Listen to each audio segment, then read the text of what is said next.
नमस्कार. देशाची राजधानी दिल्लीमध्ये सध्या अखिल भारतीय मराठी साहित्य संमेलन सुरू आहे. उद्घाटनाच्या कार्यक्रमामध्ये संमेलनाच्या अध्यक्षा डॉक्टर तारा भवाळकर यांनी आपल्या भाषणामध्ये विधवा महिलांनी कुंकू लावण्याच्या विषयाचा उल्लेख केला. खरं तर हे साहित्य संमेलनाचं व्यासपीठ होतं. हे काही समाज सुधारणेच्या विषयाचं व्यासपीठ नव्हतं. पण असं असलं तरी मांडलेला विषय काही चुकीचा नव्हता. विषय बरोबर होता. त्या विषयामधली मतं बरोबर होती. विधवा महिलांनी कुंकू लावायला काय हरकत आहे, हा प्रश्न योग्य आहे, रास्त आहे. पण हा प्रश्न आता जुना झालेला आहे. हा विषय आता जुना झालेला आहे. आज सर्वत्र आपल्याला विधवा महिला कुंकू लावताना दिसतात, दागिनेही घालतात. विवाह किंवा अन्य समारंभांना जाताना बऱ्यापैकी चांगल्यापैकी बाकीच्यांसारखे वेश देखील परिधान करतात. साडी असो किंवा अन्य वेश असो, विशेषतः साड्या. हळदी कुंकवाला देखील हल्ली विधवा महिला जाताना आपल्या दिसतात. धार्मिक कार्यक्रमांना उपस्थित असलेल्या दिसतात. पूर्वीचं जे दृश्य होतं की विधवा म्हणजे सफेद रंगाची साडी नेसलेलीच, कुंकू न लावलेली, दागिने न घातलेली, हे दृश्य आता नाहीसं होत चाललंय. पण हा विषय देखील आता जुना झालाय आणि हा नवीन देखील नाही विषय. हा दृष्टिकोन 200 वर्षापूर्वी आपल्याच देशामध्ये बंगालमध्ये राजा राम मोहन रॉय यांनी सती प्रथेविरुद्ध चळवळ चालवली. सती प्रथा बंद करायला लावली. पण मुळात ही सती प्रथा कशी सुरू झाली? या सती प्रथेला कुठेही हिंदू धर्मशास्त्रात ज्या पद्धतीने ती केली जायची त्या पद्धतीला कुठेही हिंदू धर्मशास्त्रात स्थान नाही आहे. ती वेगळी सतीची मानसिकता आहे. तिथेही इथे लागू नव्हती पडत. मुस्लिम शासनाच्या काळामध्ये एखादी तरुण मुलगी जर विधवा झाली तर मग मुसलमान गुंड त्या मुलीकडे गिद्ध दृष्टीनं, हवसेच्या दृष्टीनं पाहायचे. आणि मग अशामुळे त्या महिलेचं, विधवा तरुणीचं सुरक्षा ही धोक्यात यायची. तिला वाचवण्याची हिंमत हिंदू समाजात त्यावेळेला नव्हती. आणि मग त्यावेळेला सगळ्यात सोपं काम होतं की त्या मृतदेहाबरोबर त्या मुलीला देखील चितेमध्ये बसायला लावा. पण ही प्रथा क्रूर होती. ही प्रथा बंद करणं आवश्यक होतं. मुस्लिमांची राजवट संपली पण प्रथा सुरू राहिली. आणि मग राजा राम मोहन रॉय यांनी त्या प्रथेविरुद्ध प्रयत्न केले. प्रथा बंद करायला लावली. 125 वर्षापेक्षा अधिक काळ आजपासून पूर्वी महर्षी धोंडो केशव कर्वे यांनी विधवा महिलेचा प्रश्न हाताळलेला आहे. इसवी सन 1893 मध्ये आधी त्यांनी स्वतः एका विधवेशी विवाह केलेला आहे. ते विधुर होते. त्यांच्या पहिल्या पत्नीचं निधन झालं होतं. पण त्या काळामध्ये कोणीही विधुर विधवेशी विवाह करत नव्हता. जिचा विवाह कधी झालाच नाही, जी विधवा नाहीच आहे, अशा तरुण मुलीशी, विवाह योग्य मुलीशी लग्न केलं जायचं. विधवेशी विधुर देखील लग्न करत नसत. महर्षी धोंडो केशव कर्वेंनी विधवेशी विवाह केला. समाजामध्ये खळबळ माजली. लोक त्यांच्यावर चिडले पण ते डगमगले नाही. त्यांनी एक विडो रिमॅरेज असोसिएशन सुरू केलं. त्यातनं विधवा महिलांचा विवाह व्हावा असा प्रयत्न देखील केला. त्या प्रयत्नाला समाजामध्ये हळूहळू त्यांनी पाठिंबा मिळवला. हे त्यांनी त्या काळामध्ये केलं. विधवांचं पुनर्वसन व्हावं, त्या कुठेतरी अडगळीत पडू नयेत म्हणून त्यांनी त्यांच्यासाठी अनाथालय, वसतिगृह ही सुरू केली. आणि विधवा विवाहाचा विषय हा समाजामध्ये त्यांनी पुढे रेटला. हे 1893 साली त्यांनी केलं. 125 वर्षापेक्षा अधिक काळ त्याला लोटला. त्यावेळची समाजाची परिस्थिती काय होती लक्षात घ्या. 1916 मध्ये त्यांनी मुलींच्या शिक्षणाच्या प्रश्नाला हात घातला.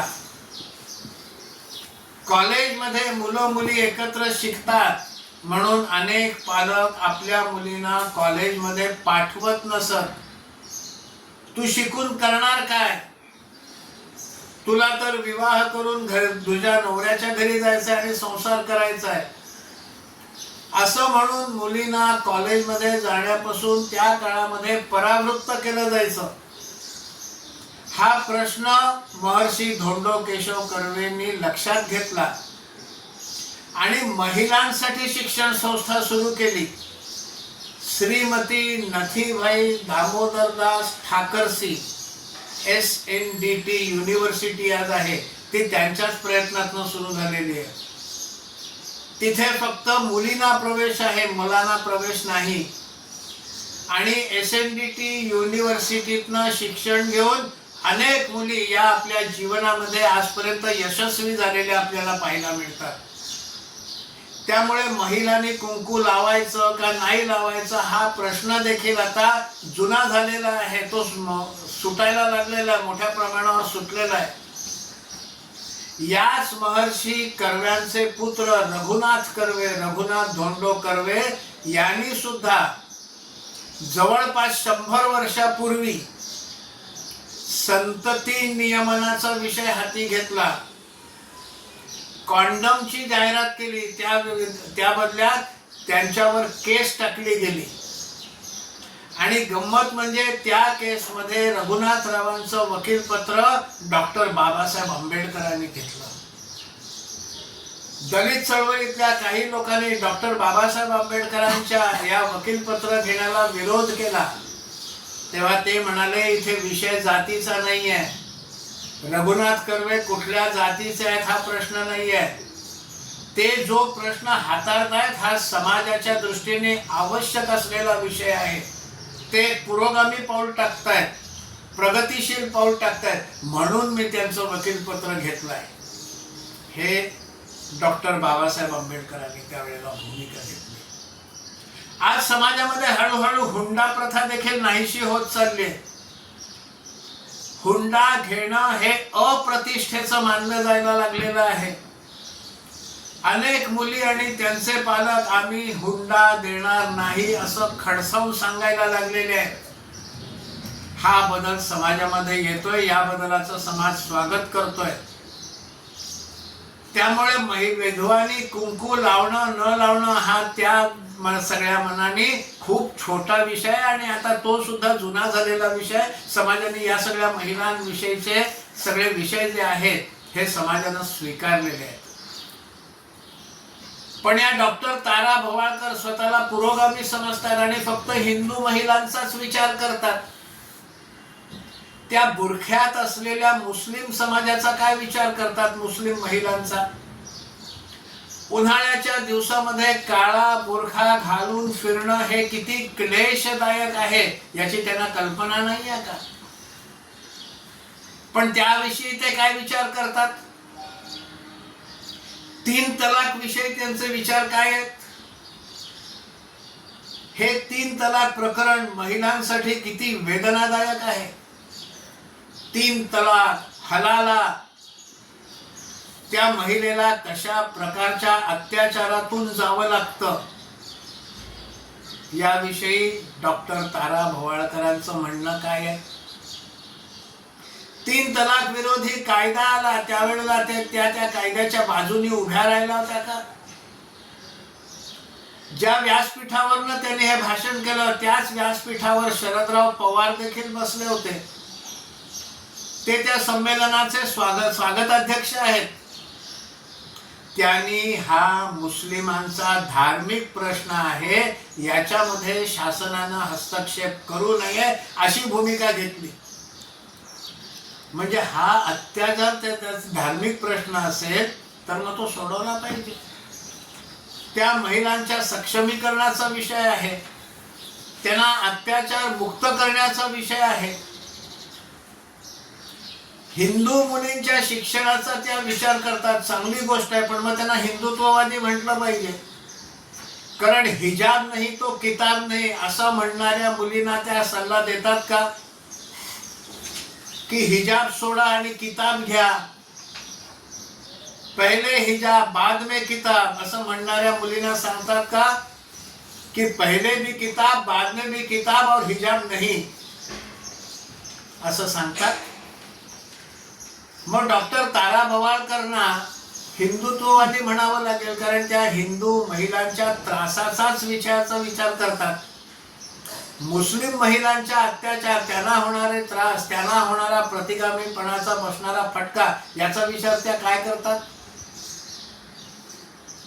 आज मुस्लिम महिला एक महिला किती मुलांना किती संतानांना जन्म देते. हिंदू समाजाने संतती नियमन मान्य केलेलं आहे, स्वीकारलेलं आहे. आज 1 किंवा 2 मुलांना जन्म देण्याची पद्धत हिंदू समाजामध्ये खूप मोठी आहे.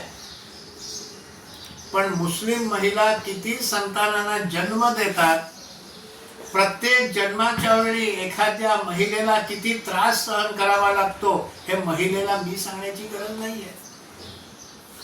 पण मग डॉक्टर तारा भवाळकर याचा काही विचार करतात का? हिंदू समाजामध्ये याची जागृती व्हावी याबद्दल त्यांचे काय विचार आहेत, काय प्रयत्न आहेत? त्यामुळे अशी वक्तव्य ही हिंदू महिलांच्या सक्षमीकरणाचा विषय डोक्यात घेऊन किती आहे आणि या मुद्द्यांवरनं हिंदू समाजाच्या पद्धती, हिंदू समाजाची संस्कृती यावर आघात करण्याची मानसिकता किती आहे हे तपासून पाहायला पाहिजे. हा विषय जर आपल्याला पटला असेल, आवडला असेल तर कृपया लाईक करा. अधिक लोकांना तो माहिती व्हावा असं वाटत असेल तर कृपा करून शेअर करा. या विषयासंबंधी आपला काही अभिप्राय असेल तर तो नक्की कमेंट बॉक्समध्ये नोंदवा आणि चॅनल कृपया सबस्क्राईब करा ही विनंती आहे. धन्यवाद.